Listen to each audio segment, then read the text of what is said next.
Police प्रशासनाकडून मोठ्या प्रमाणात पाण्याचं प्रेशर आंदोलकांवर टाकण्यात येत आहे। आंदोलन थांबवण्याचा प्रयत्न केला जातोय।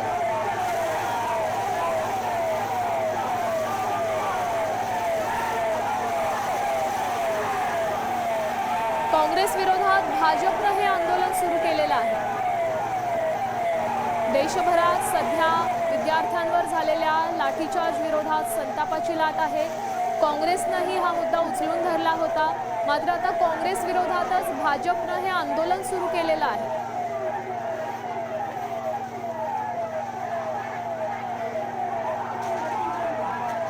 आंदोलनकर्त्यांच्या हातात भाजप पक्षाचा झेंडा आहे। मोठ्या प्रमाणात घोषणाबाजी करण्यात येते।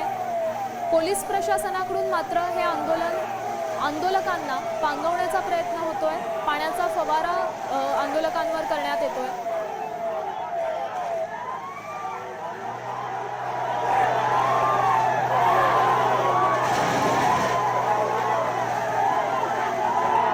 काँग्रेस विरोधातलं हे भाजपचं आंदोलन।